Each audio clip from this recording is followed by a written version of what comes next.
నమస్తే, good morning. News analysis చర్చా కార్యక్రమానికి స్వాగతం. నేను రాజేంద్ర. ఇక ముందుగా రెండు తెలుగు రాష్ట్రాల్లోని ప్రధాన వార్తాపత్రికలోని వార్తలను ఒకసారి చూద్దాం. ముందుగా తెలంగాణ వార్తాపత్రికలు చూసుకుంటే తెలంగాణ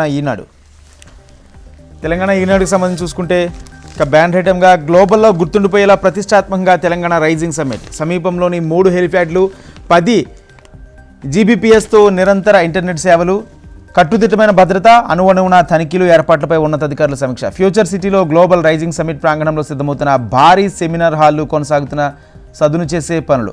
మొత్తంగా తెలంగాణ ప్రభుత్వం ఎంతో ప్రతిష్టాత్మకంగా తీసుకున్న తెలంగాణ రైజింగ్ సమ్మిట్కు సంబంధించి పనులు వేగవంతంగా పూర్తవుతున్నాయి. ప్రత్యక్షంగా ముఖ్యమంత్రి దీన్ని పర్యవేక్షిస్తున్నారు. తెలంగాణలో ఉజ్వల భవిష్యత్తుకు సంబంధించి భాగస్వామ్యులు అవ్వాలంటూ తరలిండంటూ కూడా ముఖ్యమంత్రి పిలుపునిచ్చారు. దీనికి సంబంధించిన వార్తను కూడా ప్రచురించారు. ఇక్కడ ప్రధానంగా సెల్ టవర్స్ ఆన్ వీల్స్ అనే ఏదైతే ఈ ప్రాంతానికి సంబంధించి కూడా సుమారు 3,000 మంది దేశ విదేశీ అతిథి మహారాజులు హాజరవుతున్నారు. అయితే ఈ నేపథ్యంలోనే వారికి సెల్ ఫోన్ సేవల్లో కూడా ఎలాంటి అంతరాయం కలగకుండా అక్కడ ఇన్స్టెంట్గా సెల్ ఫోన్ టవర్స్ను కూడా ఏర్పాటు చేస్తున్నారు. అంత ప్రతిష్టాత్మకంగా దీనికి సంబంధించి నిర్మాణాలు చేపడుతున్న దానికి సంబంధించిన వార్తను కూడా ప్రచురించారు. ఇది ఈనాడులోని బ్యాన్ ఐటమ్గా చూసుకుంటే ఇక మరో వార్తను చూసుకుంటే గోవాలోని శ్రీ సంస్థాన్ గోకర్ణ జీవోత్వం మఠం ఆధ్వర్యంలో రూపొందించిన 77 అడుగుల శ్రీరాముని కాంస్య విగ్రహాన్ని ప్రధాని మోడీ శుక్రవారం ఆవిష్కరించారు. దానికి సంబంధించిన ఆ ఫోటోను కూడా ఇక్కడ ప్రచురించారు. ఇక ఈనాడుకి సంబంధించి ఇవి. ఇక మరో వార్తను చూసుకుంటే కాలోజీ వర్సిటీ వీసీ రాజీనామా, అక్రమాలపై సీఎం ఆగ్రహం, చర్యలకు ఆదేశం, వెంటనే సంబంధిత దస్త్రం గవర్నర్కు. దానికి సంబంధించిన వార్తను కూడా ప్రచురించారు. కాలేజీ యూనివర్సిటీలో అవకతవకలు జరిగాయంటూ కూడా విమర్శలు వచ్చిన నేపథ్యంలోనే వీసీ రాజీనామా అనే వార్తను కూడా ప్రచురించారు. 1వ విలీనం జీహెచ్ఎంసీలో 27వ పట్టణ స్థానిక సంస్థలు కలిపేందుకు రంగం సిద్ధం. 2007 మాదిరే శివారు ప్రాంతాలని గ్రేటర్లోకి. మొత్తంగా జీహెచ్ఎంసీలోని కొన్ని ప్రాంతాలను జీహెచ్ఎంసీలో కలిపే జీవోకు సంబంధించి 1వ విలీనం అవుతున్న నేపథ్యంలో దానికి సంబంధించిన వార్తను కూడా ప్రచురించారు. ఇక మరో వార్త చూసుకుంటే కోకాపేట్ కాదు కేకాపేట్ ఎకరా ఏకంగా 151.25 కోట్లు, 9.6 ఎకరాలకు 1,353 కోట్ల రాబడి. డిసెంబర్లో 3న మరో 2 ప్లాట్లు వేలం. ఇక కోకాపేటలో భూముల ధరలు అంతకంతకు పెరుగుతున్నాయి. దానికి సంబంధించిన వార్తను కూడా ప్రచురించారు. ఇక చివరిగా మరో వార్త చూసుకుంటే ఆయుధాలు వదిలేద్దాం, జనవరి 1న ఆచరణ. మావోయిస్టు పార్టీ ఎంఎంసీ ఎస్జెడ్సీ ప్రతినిధి అనంత్ పిలుపు, సాయుధ పోరాటానికి ప్రస్తుత పరిస్థితులు అనువుగా లేవని స్పష్టత. ఇక మావోయిస్టులు కూడా మొత్తంగా ఆయుధాలు వదిలేస్తాం, జనవరి 1న ఆయుధాలు వదిలేసి జనజీవన శ్రవంతిలో కలిసిపోతామంటూ కూడా మావోయిస్టు పార్టీ లేఖను కూడా విడుదల చేస్తుంది. దానికి సంబంధించిన వార్తను కూడా ప్రచురించారు. ఇవి ప్రధానంగా తెలంగాణ ఈనాడులో ప్రధాన వార్తలు. ఇక నెక్స్ట్ ఆంధ్రజ్యోతి.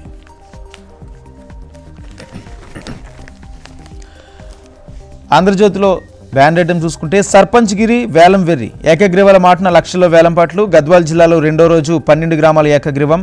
మిట్టదొడ్డిలో 90 లక్షలు, వీరాపురంలో 50 లక్షలు. సద్దులోనిపల్లిలో శ్మశాన వాటికు 2 ఎకరాలు ఇచ్చిన వ్యక్తికి దక్కిన పదవి. నేటితో తొలి విడత ఎన్నికల నామినేషన్ల స్వీకరణ పూర్తి.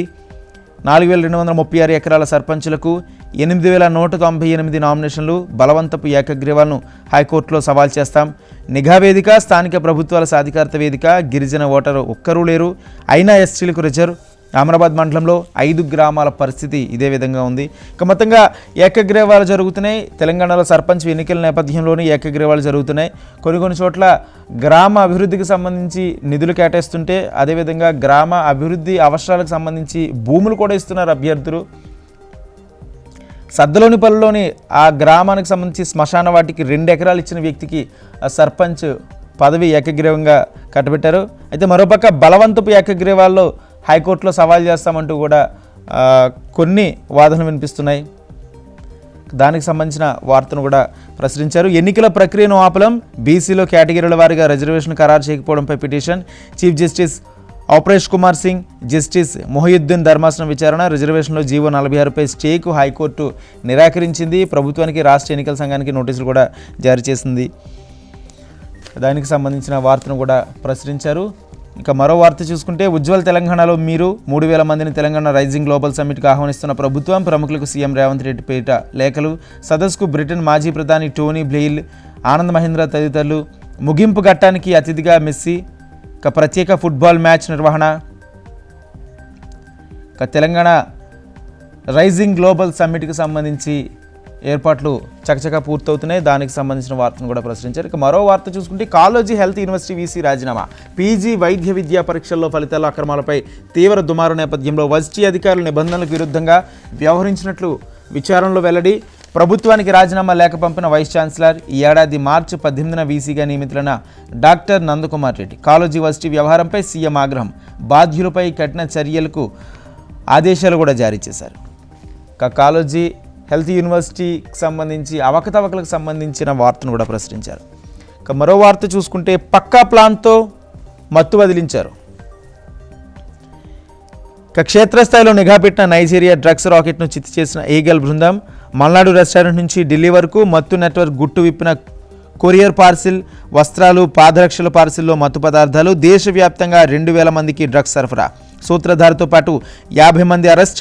3.5 కోట్ల విలువైన మత్తు మందులు స్వాధీనం. హైదరాబాద్కు చెందిన 11 మందికి డ్రగ్స్ రవాణా. మీడియాకు వివరాలు వెల్లడించిన ఢిల్లీ, తెలంగాణ పోలీసులు. ఇక స్మగ్లర్లు కొత్త దారులు వెతుక్కుంటున్నారు. దానికి సంబంధించి పాదరక్షల్లోనూ హ్యాండ్ బ్యాగుల్లోనూ ఎప్పుడు చూస్తూనే ఉంటాం. ఇక తెలంగాణలో కూడా ఏదైతే ఈ స్మగ్లింగ్, ఈ మత్తు పదార్థాలను స్మగ్లింగ్ చేయడానికి పాదరక్షల్లో పెట్టి వాళ్ళని వినియోగదారులకి సప్లై చేస్తున్నారు. ఏదైతే ఈ చైన్ని కూడా తెలంగాణ పోలీసులు, ఢిల్లీ పోలీసులు చైన్ని బ్లాక్ చేశారు.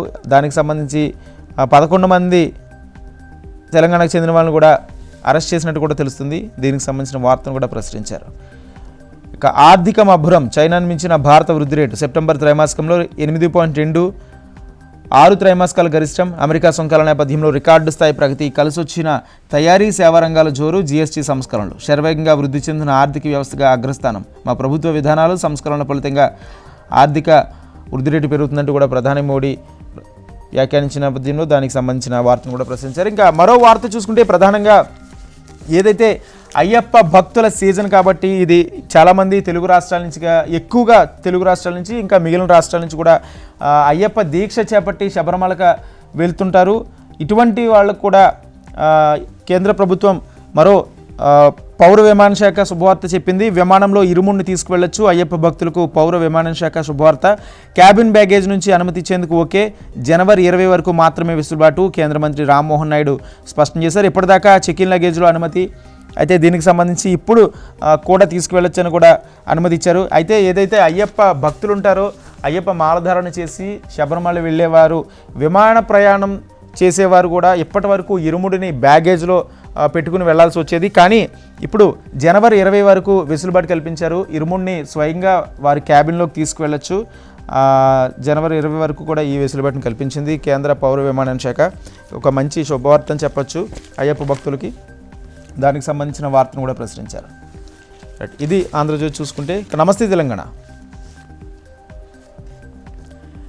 నమస్తే తెలంగాణలో బ్యాండ్ ఐటెంగా ఢిల్లీ మెడలు వంచిన దీక్ష. కేసీఆర్ ఆమరణ దీక్షకు నేటితో 16 ఏళ్లు పూర్తి. ఉద్యమ గతిని మార్చి చరిత్రను మలుపు తిప్పిన రోజు. తెలంగాణ నలుదిక్కులను ఏకం చేసిన దీక్షా దివాస్. అలగ్నూర్ చౌరస్తాలో గర్జించిన బీఆర్ఎస్ అధినేత. సైరన్లతో దద్దరిల్లిన కరీంనగర్ ఖమ్మం రహదారి. ఉద్యమ జ్వాలను రగిలించిన అపురూప ఘట్టం. 11 రోజుల కఠోర దీక్షకు దక్కిన ప్రత్యేక ఫలం. చావు నోట్లో తలపెట్టి కేసీఆర్ రాష్ట్ర ప్రకటన సాధన. నేడు దీక్షా దివాస్కు ఊరూరా బీఆర్ఎస్ ఏర్పాట్లు. గులాబీ జెండాలు, కేసీఆర్ ఫ్లెక్సీలతో అలంకరణ. ఆమరణ దీక్షకు సంబంధించి ఆ రోజు కేసీఆర్ చేపట్టిన దీక్షకు సంబంధించి ఈరోజు 16 ఏళ్ళు పూర్తయింది. దానికి సంబంధించిన వార్తను కూడా ఇక్కడ ప్రధానంగా బ్యాన్ ఐటెంగా ప్రచురించారు. మరో వార్తను చూసుకుంటే ఇది నివేదిక. డెడికేషన్ కమిషన్ రిపోర్టు ఉండేది ఇలాగేనా? దీనికి కవరింగ్ లెటర్ ఇది. రిపోర్ట్లో ఉన్న సారాంశం ఏంటి? డేటా ఇచ్చిన రిపోర్ట్ అంటే ఎలా? దీనిపై తేదీ లేదు, సంతకం లేదు. రిపోర్ట్పై హైకోర్టు నిపుణులు. రిజర్వేషన్ల జీవో 46పై స్టే. జారీకి నిరాకరణ. ఎన్నికల ప్రక్రియలో జోక్యం చేసుకోలేమన్న న్యాయమూర్తి. దానికి సంబంధించిన వార్తను కూడా ప్రచురించారు. మరో వార్త చూసుకుంటే 7,000 ఉద్యోగులపై పిడుగు. రిటైర్మెంట్ బెనిఫిట్లు రాకుండా ఆర్డినెన్స్. తాత్కాలిక పద్ధతి నియామకంపై ఆ తర్వాత రెగ్యులైజేషన్ వారిపై ప్రభావం. ప్రభుత్వానికి 20,000 కోట్ల ఆదా అవుతుందని కేబినెట్కు నివేదిక. ఆర్డినెన్స్కు అనుగుణంగా గెజిట్ సైతం జారీ. రాష్ట్రంలోని సుమారు 7,000 మంది ఉద్యోగులకు పిడిగిలాంటి వార్త ఇది. తాత్కాలిక ప్రతిపాదికన నియామకంపై ఆ తర్వాత వివిధ ప్రభుత్వ హయాంలో రెగ్యులైజ్ అయిన వారు, నాన్ మాస్టర్ రోల్గా చేరిన వారు, న్యాయస్థానాల ద్వారా తమ సర్వీసులను రెగ్యులైజ్ చేయించుకున్న వారికి రిటైర్మెంట్ బెనిఫిట్లు ఇవ్వకూడదని ప్రభుత్వం నిర్ణయించింది. ఈ మేరకు ప్రభుత్వం ఆగమేఘాలపై ఆర్డినెన్స్ జారీ చేసింది. ప్రభుత్వం ఇచ్చిన ఆర్డినెన్స్ గవర్నర్ పేరున గెజిట్ కూడా విడుదలైంది. తాజాగా ప్రభుత్వం తీసుకున్న నిర్ణయంతో రాష్ట్రంలోని సుమారు 7,000 మంది ఉద్యోగులు నికరంగా 20,000 కోట్లు నష్టపోతున్నారు. ఈ గెజిట్ వల్ల 20,000 కోట్లు రాష్ట్ర ఖజానాకు మిగులుతాయని ప్రభుత్వం చెప్తుంది. దానికి సంబంధించిన వార్తను కూడా ప్రచురించారు. ఇది నమస్తే తెలంగాణకు సంబంధించి చూసుకుంటే ఓవరాల్గా తెలంగాణ వ్యాప్తంగా ఉన్న ప్రధాన అంశాలకు సంబంధించి చూసాం. ఒకసారి ఏపీకి సంబంధించిన కూడా వార్తాపత్రికలు ఒకసారి చెక్ చేద్దాం. ఏపీలో ముందుగా ఏపీ ఈనాడు చూస్తే బడ్జెట్ ఆంధ్రప్రదేశ్కు బలమైన మద్దతు, ప్రధాని మోడీ స్పష్టమైన ఆదేశాలు ఇచ్చారు. రాష్ట్ర ఆర్థిక బలాన్ని బ్యాంకులు అర్థం చేసుకోవాలి, అమరావతికి ఆంధ్రప్రదేశ్కు అండగా నిలవాలి. కేంద్ర ఆర్థిక మంత్రి నిర్మలా సీతారామన్ దిశానిర్దేశం. సీఎం రాయలసీమ ఉద్యాన హబ్ ప్రణాళిక బాగుందని ప్రశంస. బ్యాంకులు, బీమా కంపెనీల ప్రాంతీయ ప్రధాన కార్యాలయాల శంకుస్థాపన. ఏదైతే నిన్న అమరావతిలోని 15 బ్యాంకులకు సంబంధించి అదేవిధంగా ఇన్సూరెన్స్ కంపెనీలకు సంబంధించి భవనాలు శంకుస్థాపన చేశారు. ఈ కార్యక్రమంలో కేంద్ర మంత్రి నిర్మలా సీతారామన్, ముఖ్యమంత్రి, ఉప ముఖ్యమంత్రి, రాష్ట్ర మంత్రులు అందరూ పాల్గొన్నారు. దీనికి సంబంధించిన వార్తను కూడా ఇక్కడ బ్యానర్ ఐటమ్గా ప్రచురించారు. అమరావతికి, ఆంధ్రప్రదేశ్కి అండగా నిలుస్తామని కూడా చెప్పారు. దానికి సంబంధించిన వార్తను కూడా ప్రశ్నించారు. అమరావతి అభివృద్ధి అన్స్టాపబుల్, 2028 నాటికి ఒక స్థాయికి తీసుకొస్తాం. కేంద్ర సహకారంతో ఏపీ దేశానికి వెన్నెముక అవుతుంది. అమరావతి రైతులకు మూలధన రాబడి పన్నుపై రాయితీ కొనసాగించాలి. పోలవరం, నల్లమల సాగర్ ప్రాజెక్టుతో ఇతర రాష్ట్రాలకు సంబంధం లేదు. అమరావతిని అభివృద్ధి చేస్తామని కూడా చెప్తున్నారు. ఇక మరో వార్తను చూసుకుంటే రాజధానికి మరో 16,666 ఎకరాల సమీకరణ, 7 గ్రామాల భూములు తీసుకోవాలని మంత్రివర్గ నిర్ణయం. అంతర్జాతీయ క్రీడా నగరం, inner ring road, railway station నిర్మాణం కోసం ఈ భూములు వినియోగించనున్నట్లు కూడా తెలుస్తుంది. దీనికి సంబంధించిన వార్తను కూడా ప్రచురించారు. మొత్తం 7 గ్రామాల్లోని 16,675 ఎకరాల భూసేకరణ, అదేవిధంగా పట్టా భూమి, అసైన్ భూమి, ప్రభుత్వ భూమి మొత్తం కలిపితే 20,494 ఎకరాల రెండో విడత భూసేకరణకు సంబంధించి సిఆర్డీఏకి అనుమతి ఇచ్చింది. ఇక రెండో విడత భూసేకరణకు సంబంధించి కూడా నోటిఫికేషన్ విడుదల కానుంది. దీనికి సంబంధించిన వార్తను కూడా ప్రచురించారు. ఇక మరో వార్తను చూసుకుంటే జంట హత్యల కేసులో పిన్నెల్లి సోదరులకి ఎదురు దెబ్బ. ముందస్తు బెయిల్ నిరాకరించిన సుప్రీంకోర్టు. గతంలో ఇచ్చిన మధ్యంతర ఉపశమనం రద్దు, 2 వారాల్లోగా లొంగిపోవాలని ఆదేశం. పోలీస్ వ్యవస్థ నిందితులకు అండగా ఉంటుందని వ్యాఖ్య. శక్తివంతమైన మిమ్మల్ని అరెస్ట్ చేయరని మీకు తెలుసు, అలాంటప్పుడు లొంగుబాటుకు గడువెందుకంటూ తీవ్ర ఆక్షేపణ. పిన్నెల్లి సోదరులకు సంబంధించి సుప్రీంకోర్టు ముందస్తు బెయిల్ నిరాకరించింది. దానికి సంబంధించిన వార్తను కూడా ప్రచురించారు. పరకామణి కేసులో వైవి సుబ్బారెడ్డి విచారణ, గంటన్నర పాటు ప్రశ్నించిన సిఐడి. నా హయాంలో జరిగినందుకే విచారణకు పిలిచామన్నారు.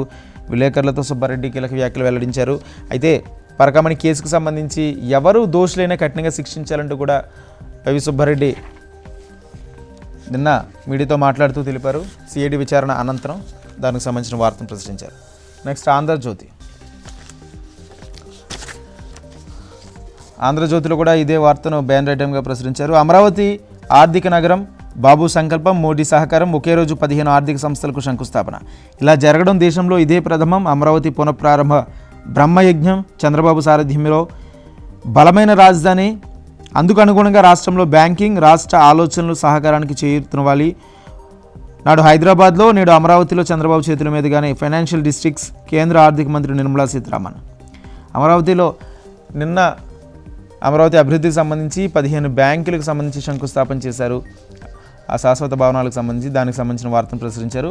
ఇంకా మరో వార్త ఏదైతే ఉందో రెండో విడత భూసేకరణకు సంబంధించిన వార్తను కూడా ప్రచురించారు. 7 గ్రామాలు, 16,666 ఎకరాలు.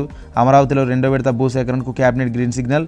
వైకుంఠపురం, పెద్దమద్దూరు, ఎన్రాయి, కర్లపూడిలో 7,562 ఎకరాలు. వడ్డమూరు, హరిచంద్రపురం, పెద్ద పరిమితిలోని 9,000 ఎకరాలు. మిగిలిన గ్రామాల్లో మిగిలిన భూములకు సంబంధించి వార్తను ప్రచురించారు. ఏదైతే ప్రభుత్వ వైద్య కళాశాలకు సంబంధించి కూడా నిన్న క్యాబినెట్లో కొన్ని కీలక నిర్ణయాలు తీసుకున్నారు. అవి ప్రభుత్వ వైద్య కళాశాలలే పీపీపీ నిర్వహణలో ఉన్న సర్కార్ పేరుతోనే ఉంటాయి. రాష్ట్ర మంత్రివర్గ సమావేశంలో కీలక తీర్మానం. ఆ కాలేజీలకు ఇచ్చిన భూములను ఇతర అవసరాలకు వాడకూడదు. 625 పడకల ఆసుపత్రి ఉండాలి. 150 యూజీ, 24 పీజీ సీట్లతో కళాశాల, వసతి గృహాలు. ప్రైవేట్ ఆయుష్ ఆసుపత్రులకు ఇకపై రిజిస్ట్రేషన్ తప్పనిసరి. పోలవరంలో 542 కోట్లతో మరిన్ని పనులు. ప్రైవేట్ నిర్వహణకు ఫైబర్ నెట్. క్యాబినెట్ భేటీలో నిర్ణయాలు. నిన్న ఏపీ క్యాబినెట్ కీలక నిర్ణయాలు తీసుకుంది. అందులో ఏదైతే ఈ మధ్యకాలంలో ప్రతిపక్షాలు బాగా విమర్శిస్తున్న నేపథ్యంలోనే వైద్య కళాశాలకు సంబంధించి అది పీపీపీ నిర్వహణలోనే ఉంటాయి, కానీ ప్రభుత్వ కళాశాలలే ప్రభుత్వ వైద్య కళాశాలలు అంటూ కూడా నిన్న కొన్ని కీలక వ్యాఖ్యలు చేశారు. దీనికి సంబంధించిన వార్తను కూడా ప్రశ్నించారు. ఇది ఆంధ్రజ్యోతికి సంబంధించి చూసుకుంటే ఒకసారి సాక్షి కూడా చూద్దాం. సాక్షిలో చూసుకుంటే అంతులేని భూదాహం. రాజధానిలో 2వ విడత 7 గ్రామాల్లో 20,000 ఎకరాల భూసేకరణకు కేబినెట్ గ్రీన్ సిగ్నల్. మరో 16,666 ఎకరాల సమీకరణ. రాజధాని గ్రామాల్లో 2వ దశ పూలింగ్కు కేబినెట్ ఆమోదం. మరో 3,828 ఎకరాల అసైన్ పోరంబోకు భూములు కూడా ఇంధన శాఖకు